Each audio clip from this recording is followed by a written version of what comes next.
what if feeling safe was actually the most dangerous state you could be in? It's a wild thought, right? Well, today we're going to dive into a really ancient prophecy from the book of Ezekiel. It asks that exact question. And what it says might just have some chilling relevance for the world we're living in today.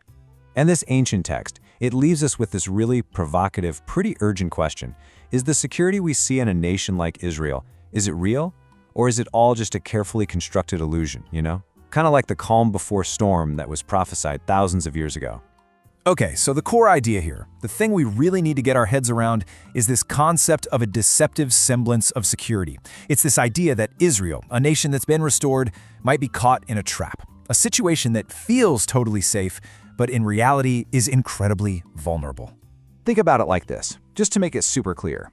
Imagine you're at home, sleeping peacefully, feeling completely safe and sound. But you have no idea that right outside, armed intruders are plotting to break in. Are you really safe, or is that feeling of safety just, a feeling, a perception that has nothing to do with what's actually about to happen? And right there, that's the paradox at the heart of all this. It's fascinating, really.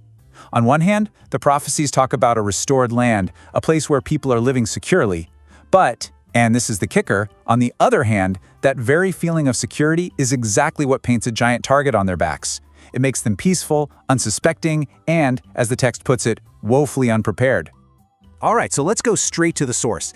Let's look at where this warning actually comes from. The ancient prophet Ezekiel, he lays out this whole scenario with some pretty startling clarity. So the prophecy says this invading force, which is led by a figure called Gog, doesn't go after a nation that's all geared up for war. No way. It specifically targets a people who feel so secure, so at peace, that they're living without walls and without gates and bars. I mean, think about that. Their own sense of peace is what makes them so incredibly vulnerable. Now, here's something that's absolutely crucial to understand.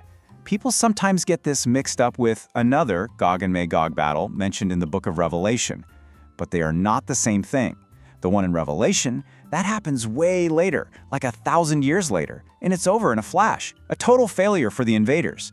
But the invasion in Ezekiel, that one's different. And here is the really chilling detail. It's initially portrayed as a success. And what's really interesting is that this whole pattern, this strategy, it's not just in Ezekiel.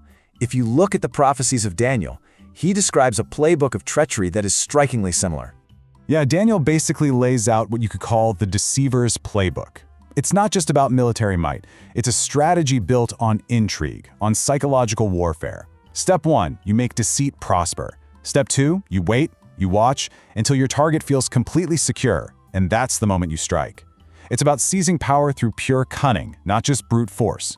And this quote from Daniel, man, this is the linchpin. It just lays it all out there. You couldn't be more direct. When they feel secure, he will destroy many. See, the feeling of security isn't just some random detail in the background. It's the prerequisite. It's literally the key that unlocks the door for destruction. Okay, I know what you might be thinking. This all sounds like really ancient history, right? But the crazy thing is how these warnings seem to connect directly to the geopolitical powder keg we're looking at today. So the big question is, how does this ancient prophecy map onto our modern world? I mean, just take a look at the situation surrounding Israel right now. It is incredibly volatile. You've got the chaos from the civil war in Syria to the north. You've got Hezbollah positioned right on the border in Lebanon. You have Hamas in the Gaza Strip, which is a constant source of friction. And then you have the huge geopolitical influence of Iran, a vocal opponent. The entire region is basically a powder keg, filled with players who've been very open about wanting to see Israel just gone. So, the obvious next question is, when? When is all this supposed to go down? And the honest answer, according to the source material, is, we don't know. The precise timing of the conflict that Ezekiel describes is completely unknown. But, and this is a huge but, there's a really strong belief among many that the stage is being set right now, that all the necessary conditions for this prophecy to be fulfilled, they're falling into place. The geopolitical climate, the specific alliances, the simmering tensions, it really feels like all the pieces are moving on the board, suggesting this could all happen, pretty soon. And that brings us right back to where we started, to that central, ominous question. If the very feeling of being secure can be weaponized against you, then how on earth are you supposed to tell the difference between real safety and a really, really dangerous illusion? It really all comes down to this one idea: subjective security. It's not about locks on your doors or armies on your border. It's about that feeling of being safe, that perception of peace. And according to these prophecies, that feeling is precisely what becomes the single greatest vulnerability. It's like a psychological blind spot, just sitting there, waiting for someone to exploit it. And so here we are, right back where we started. For the people at the very center of this ancient prophecy, and really for any of us watching world events unfold, the challenge is exactly the same. Can they tell the difference between a mirage and the truth before it's too late? That's the question. And for now, it just hangs in the air, completely unanswered.